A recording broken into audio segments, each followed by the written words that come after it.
The German Shepherd stood in the center of the living room and did not move. Not a step back.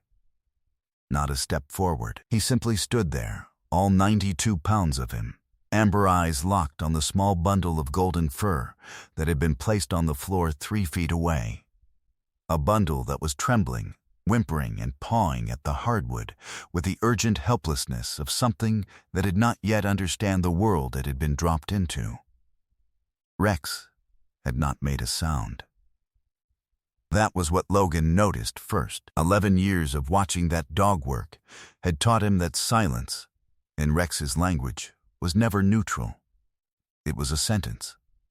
And right now, Logan Kane could not tell what the sentence said. Before we continue, tell us where you're watching from in the comments below. If this story moves you, please subscribe and stay with us until the very end. What happens in this house over the next several months is something we believe you need to hear. We read every single comment, and we want to know how far this story travels. Logan Kane was 43 years old, and he carried himself the way men carry something heavy for long enough that it becomes indistinguishable from posture. He was tall, 6'1", with a build that had been constructed through necessity rather than ambition, broad shoulders, forearms marked with the particular density of someone who had worked with his hands in places that did not allow rest. His hair was dark and close-cut, beginning its transition toward silver at the temples in a way that happened faster than he expected and that he had long since stopped thinking about. His jaw was square and frequently unshaved.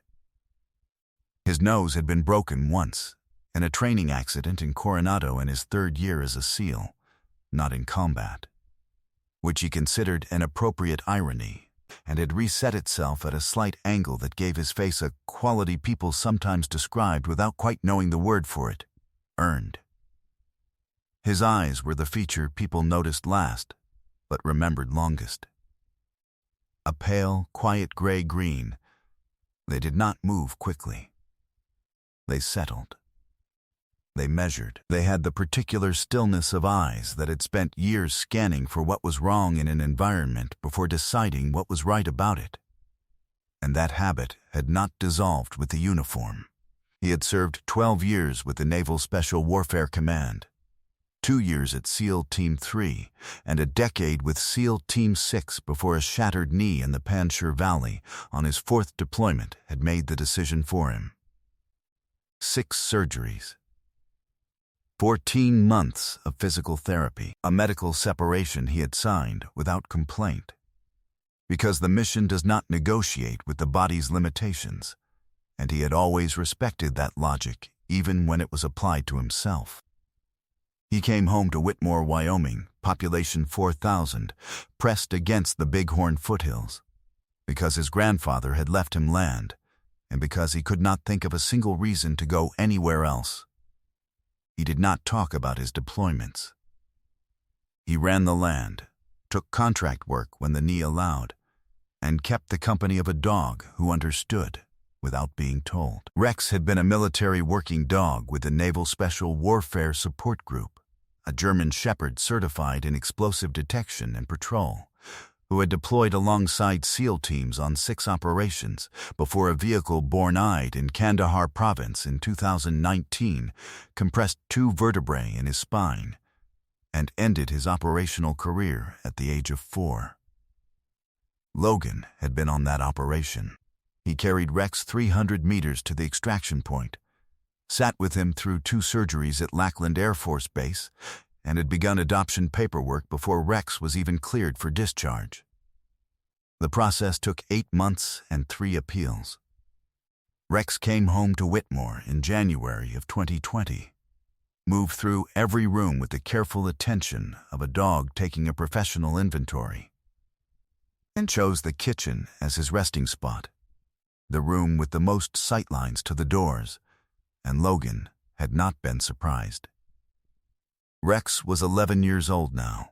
He was large for a German Shepherd, 92 pounds, with a coat that ran from deep sable along his back and ears through rich amber on his flanks, and a chest broad enough that strangers sometimes stopped to stare. There was a slight hitch in his right rear stride that the veterinarians called a permanent consequence of spinal trauma, that Logan called a reminder, and that Rex appeared to call nothing at all. He simply moved the way he moved, without apology or accommodation. His muzzle had gone silver over the past 2 years in a pattern Logan watched the way he watched the Wyoming seasons, slowly, unmistakably, and with a grief he kept entirely to himself. Rex still ran the fence line every morning. He still patrolled the house at night. He still sat beside Logan in the hours after midnight when the dreams came back. He had simply slowed, the way all things slow that have given everything they have. Whitmore, Wyoming in early November looked the way it always did at the start of the season that mattered most, stripped and stark, quietly beautiful in the manner of things with nothing left to hide. The aspens had gone. The fence-line grass along Callaway Road had turned the particular amber that matched Rex's flanks before lying down flat under the first frost. The mornings were 10 degrees colder than the week before, and the evenings came 40 minutes earlier. Logan's 12 acres ran from scrub pine to open grassland, with a barn he had rebuilt himself and a 2-bedroom house comfortable in the way of houses lived in by one person for a long time. No excess. Everything exactly where it was needed. The kitchen smelled of coffee and wood smoke. The porch sagged pleasantly on the east corner. The Bighorn foothills rose against the morning sky, gray-purple and enormous. It was into this arrangement, 1 man, 1 dog, 12 acres, the geometry of a life that had found its particular equilibrium, that a puppy arrived. Her name was Penny. 8 weeks old, a golden retriever, 11 pounds of uncoordinated energy and physical need. She had been brought by his neighbor, Carol Dawes, who ran a small rescue operation on the property north of Logan's, and who had called him 3 nights before with the tone of someone who already knows they are getting what they want and is choosing the most efficient path there. The litter's mother had been surrendered in Sheridan. 6 of 7 pups placed. Penny had not been placed because of a mild cardiac murmur. The word cardiac, applied to a puppy, was enough for most adopters to decline. Carol had her assessed by a cardiologist in Cody, received confirmation the murmur was a grade 2 with excellent prognosis, and called Logan. "I'm not a puppy person," Logan said. "I know," Carol said. "She needs someone who will take the time." Logan said nothing for 4 seconds, which Carol recognized, after 3 years as his neighbor, as agreement. Now Penny sat on the kitchen floor in a small trembling heap, and Rex stood 3 feet away and did not move. Logan watched from the doorway, arms crossed, his coffee going cold in his right hand. Rex's ears were forward and fixed. His nostrils were working in the rapid intake pattern Logan associated with active threat assessment. His body was perfectly still, not the relaxed stillness of an animal at ease, but the loaded stillness of an animal making a decision.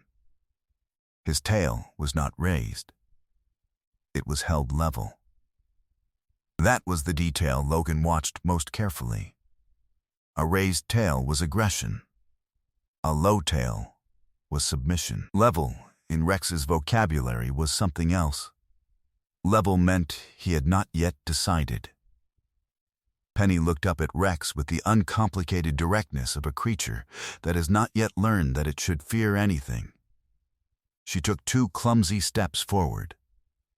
Rex's ears rotated back, not aggressively, but precisely, and his nostrils worked harder. Penny sat down and made a small sound, not quite a bark, not quite a whimper, somewhere between the two, and looked up at the large dog above her with an expression of absolute trust in a situation that had not yet given her any reason to extend it. Rex lowered his head. It was slow. It was deliberate. He brought his muzzle down to the level of the small dog and stayed there, close enough that Penny could feel the warmth of his breath on her face, and for 3 seconds neither dog moved. Then Penny sneezed, directly into Rex's face, with the explosive force that only very small animals manage, and Rex pulled back exactly 1 inch and blinked. Logan exhaled. He had not, he realized, been breathing. Rex did not curl up next to Penny that first night. He did not play with her. He did not acknowledge her existence with any gesture that could be described as affection. He moved around her in the house with the careful, deliberate attention of someone navigating a space that had changed without his permission, and he settled into his place in the kitchen, the far corner, the one with the most sightlines, and watched the small dog sleep in the crate Logan had set up near the wall heater with an expression that could only be described as professional. He had not accepted her, but he had not driven her away. In Rex's economy, Logan understood. That was a form of decision. What Logan did not yet know, what he would not understand until later, much later, when he had the particular clarity that distance from difficult things sometimes grants, was that Rex was not evaluating whether to accept the puppy. He was evaluating what the puppy needed from him. These were not the same question, and the fact that Rex appeared to understand the distinction, without being told, was something Logan would not entirely know how to speak about afterward without his throat tightening in a way that surprised him. The week that followed was loud. Penny had not yet learned that the world was a place that sometimes required silence, and she approached every waking moment as though it were a problem to be solved with maximum noise and velocity. She chewed. She knocked things over. She woke Logan at 4 a.m. with the urgent, breathless crying of a creature that had not yet learned to be alone, and Logan got up every time because he was constitutionally unable to ignore a call for help, even from something that weighed 11 pounds and had just chewed through the leg of his grandmother's kitchen chair. Rex watched all of this from his corner. On the third night, at 4:17 a.m, Logan came out of the bedroom at the sound of Penny's crying and stopped in the kitchen doorway. The puppy's crate was open. He had left the latch unlatched at the veterinarian's recommendation to let Penny self-soothe through voluntary exploration, and Penny was not in it. She was in Rex's corner, curled against his flank in the specific compact way that very small animals curl against very large warm things, and she was silent. Rex had his chin resting on the floor between his forepaws, his amber eyes open and tracking the room, and his expression was precisely the expression of a soldier who has accepted a responsibility he did not request and does not intend to perform halfway. Logan stood in the doorway for a long moment. Then he went back to bed. He slept better that night than he had in 3 months. He did not examine why. The trouble announced itself quietly, the way trouble in Logan's experience almost always did, not with a dramatic declaration, but with a small thing that nagged at the edge of awareness before it became impossible to ignore. The small thing was Rex's walk. It was not the hitch from the spinal injury. Logan knew that hitch the way he knew his own gait. This was something different. In the second week of December, 6 weeks after Penny's arrival, Logan noticed that Rex was rising from his corner more slowly than he had the week before. Not dramatically. Not enough that a stranger would have seen it. But Logan was not a stranger to Rex, and he saw it. He watched for 3 days before calling Dr. Nadia Weller at the veterinary clinic in Whitmore. Nadia Weller had been practicing for 19 years and had built her clinic on the particular combination of diagnostic precision and communicative honesty that rural communities either develop for their veterinarians or do not. And Logan had developed it for her absolutely in the years since he had brought Rex home. She was 51, gray-haired and direct in a way that he had always found respectful. She examined Rex in the second week of December with the thorough attention that examination deserved, and she spoke to Logan afterward with the particular careful calm of a person delivering information they wish were different. The spinal compression had progressed. The vertebrae that had been damaged in Kandahar had continued their slow deterioration over the past 4 years, and the imaging showed new narrowing at L4 and L5. Rex was not in acute crisis. But the trajectory was clear. The progression would continue. Pain management was achievable and important. Surgical intervention was an option that carried significant risk given Rex's age and history. Quality of life remained good for now, but required close monitoring and, going forward, meaningful modifications to Rex's activity. "How much time?" Logan asked. Nadia had looked at him with the directness he trusted her for. "Well managed?" "Another year, possibly 2. It depends on the rate of progression and how he responds to the anti-inflammatory protocol." Logan nodded. He did not say anything else in the clinic. He paid. He put Rex carefully into the truck. He drove home on the 2-lane road that ran along the Callaway Creek drainage, with the winter fields flat and pale on both sides, and the Bighorn foothills dark against the afternoon sky. And Rex rode in the passenger's seat the way he always rode, chin up, eyes forward, alert. And Logan drove without music the way he always drove, and nothing outside the truck would have told you that anything inside it had changed. But something had. Logan sat at the kitchen table that evening for a long time after Penny had gone to sleep in Rex's corner. The house was quiet, in the way it was always quiet after 10, which was the particular quiet of a place far enough from everything that the absence of sound became its own presence. He thought about what Nadia had said. He thought about what he had watched Rex do over the past 6 weeks. He thought about the night at 417 and what he had seen in the kitchen doorway. And he thought about the way Rex moved around Penny now, not with the wariness of the first days, but with a careful, deliberate attention that Logan recognized because he had seen it before. He had seen it in the men he had served with. The attention of someone who has accepted a responsibility and is carrying it. Rex knew. Logan did not know how. Exactly. In the way that one never knows exactly how. But Rex knew that his time was shortening, and he had decided what to do with what remained of it. He was teaching the puppy. It was not metaphorical. Logan had begun to see it with the specificity that he brought to any observation that mattered. Rex would walk the fence line in the morning, more slowly now, with more deliberate pauses, and Penny would run ahead and circle back, and Rex would watch her with the tracking focus of an instructor. When Penny came back to him at the south corner gate, Rex would turn toward the house, and Penny, after a moment of her own assessment, would fall in at his left heel. Not at his right. His left. Logan had never taught her that position. He had never taught her any position.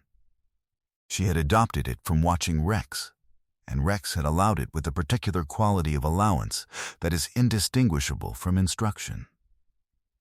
When someone came to the property, a delivery driver, Carol from next door, the county road crew that passed on Callaway Road, Rex would position himself between the unknown person and the house. And Penny, now 12 weeks old and still physically absurd by comparison, would position herself at Rex's left shoulder and sit. She would look at Rex. Rex would look at the approaching person. And when Rex's body language settled, when his ears went from alert to relaxed, when his weight shifted back from his front legs, Penny's tension dissolved with it. She was reading him. She was learning the language. In January, the anti-inflammatory medication began helping. Rex moved better in the mornings. He still rose slowly, but the afternoon stiffness that had concerned Logan most improved. Nadia came to the property twice for monitoring visits, and each time noted with the professional restraint she maintained in Logan's presence that Rex's quality of life was good, and that the current protocol was working. Logan thanked her each time with the same brevity he used for everything. In February, Penny turned 5 months old and began to look less like an accident and more like a dog. She was growing into herself, long-legged and bright-eyed, with the particular golden quality of a young retriever that seemed to carry light in it even on gray days. She played with everything. She chased the barn cats with a joyful earnestness that the cats had long since learned to manage. She learned her name faster than Logan had expected and came reliably every time he called, which he had not taken for granted. She still slept against Rex every night. Logan had stopped setting up the crate. The first morning that Rex did not walk the fence line, Logan knew before he saw it that something had changed. Rex rose from his corner at the usual time, just after 6, as Logan was starting coffee. But he moved to the center of the kitchen and sat. And he looked at Penny, and something passed between them that Logan, for all his training in reading environments and bodies and signals, could not entirely describe except that it looked like a conclusion. Penny walked to the back door. She waited. She looked back at Rex. Rex did not move. He held her gaze for a moment. Then he lowered his chin to his forepaws. Logan opened the back door. Penny walked out into the cold February morning and went directly to the fence line and ran it, the full perimeter. South corner to north corner to the barn and back, and then came back to the door and sat and waited for Logan to let her in. She had run the fence line in the same direction Rex ran it.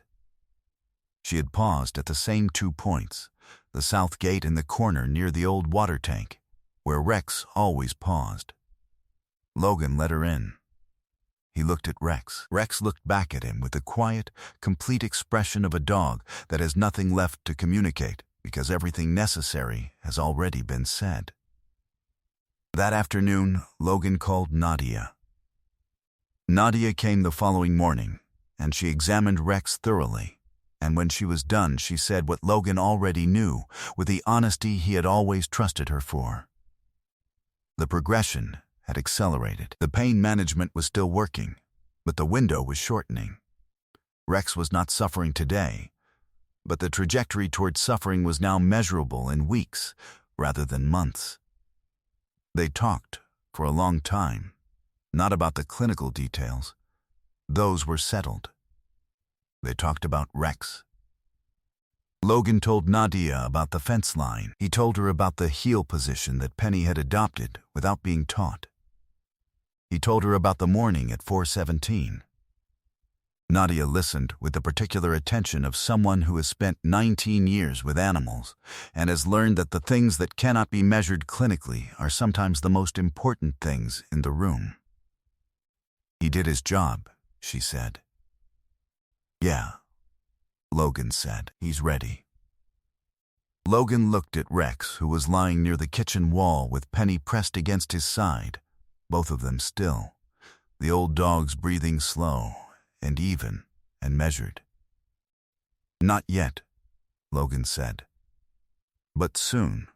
Nadia nodded and scheduled a follow-up for 2 weeks out, and told him to call before that if anything changed. She left without pressing the point because she was wise enough to know that the people who take the most careful care of their animals are also the people who need to come to this moment in their own time, and that they always do. 3 weeks later, on a Tuesday morning in early March, when the sky over Whitmore was the particular blue that belongs to the tail end of winter, cold and high and impossibly clear, Logan Kane sat on the kitchen floor with his back against the wall and Rex's head in his lap. And Nadia Weller arrived at 9 in the morning, as she had said she would. Penny lay at Rex's back, pressed close, and did not move. She had not left his side since the previous evening. Logan had his hand resting on the deep fur behind Rex's ears, the way he had rested it there 10,000 times in 11 years. Rex's eyes were open and very still, and they held the particular quiet of the eyes of very old things that have finished with the urgency of the world and rest in something larger. Nadia worked without speaking, because there was nothing to be said. Rex went quietly. He did not resist, and he did not struggle, because he had never done those things. He simply let go, the way he had always operated, without drama and without waste, doing the thing that was needed and doing it cleanly. Penny stayed pressed against his back for a long time. Then she walked to Logan, and she sat at his left side, and she put her head in his lap. And she stayed there. 6 months later, the property on Callaway Road looked the same from the road. 12 acres, a barn. The house with the sagging east corner of the porch that Logan kept meaning to repair. But inside the fence line, things had changed in the particular way that things change when something important has happened, and life has continued past it, and grown around it the way it always grows. Penny was 10 months old now, and enormous and uncontainable, and she ran the fence line every morning the way Rex had taught her, south corner to north corner to the barn and back, pausing at the gate and the old water tank, returning to sit at Logan's left side before he opened the door. She had been assessed by a trainer in Sheridan who specialized in working dogs. The trainer had called Logan the following day. "Where did she come from?" he had said. "My neighbor's rescue," Logan had said. "I mean her training," the trainer had said. "She's got working fundamentals I've never seen in a dog this young without formal training. Drive, focus, heel discipline. She reads a room. Who trained her?" Logan had been quiet for a moment. "A friend," he said. He took the time. He did not explain further. The trainer had not pushed. Logan had declined the formal training program the trainer offered, politely and finally, because Penny's education was complete in the ways that mattered most, and everything else she needed from the world he was capable of providing himself. On the 1st of October, Logan drove to Whitmore's small Veterans of Foreign Wars Hall on Cedar Street, where a modest ceremony was held each fall for the working dogs of the region who had passed that year. He brought a photograph of Rex taken on the porch in the summer of his last year, the old dog in the afternoon light, muzzle silver, amber eyes clear and composed, Penny a bright gold shape, visible at his left shoulder in the background, already in position. Logan left the photograph with the post commander and did not stay for the reception. He was not built for receptions. He drove home on the Callaway Road in the early October evening, with Penny in the passenger seat and the Bighorn foothills going purple against the sky. And the dog rode the way Rex had always ridden, chin up, eyes forward, alert, and Logan drove without music. And the fields on either side of the road held the last color of the season before everything went still. Sometimes miracles do not arrive with thunder or with fire. Sometimes they arrive limping slightly on a rear leg, and they stay with you for years, and they do the most important work of their lives quietly, in a corner of a kitchen, in the dark hours before morning when no one is watching. God does not always offer us the length of time we would choose. Sometimes He offers something better, the chance to use the time we are given in a way that continues past us, through the ones we have shaped, into days we will never see but whose goodness we made possible. Rex Kane carried his duty until it was done, and then he laid it down, and what he left behind was not grief alone. It was a dog who knows how to read a room, run a fence line, sit at a left heel, and hold a position when the world requires steadiness. It was proof that loyalty does not end. It passes forward. If Rex's story touched your heart, share it with someone who needs to be reminded today that love does not disappear. It teaches. Leave a comment and tell us where you're watching from. And tell us this: have you ever been guided by something you cannot fully explain? Your story may be exactly what someone else in this community needs to read tonight. If you believe in stories of service, loyalty, and the quiet courage of ordinary lives, please subscribe to the channel so you never miss the next one. May God bless you. protect your family, and keep close beside you the ones you love. Because nothing that has truly loved us is ever entirely gone.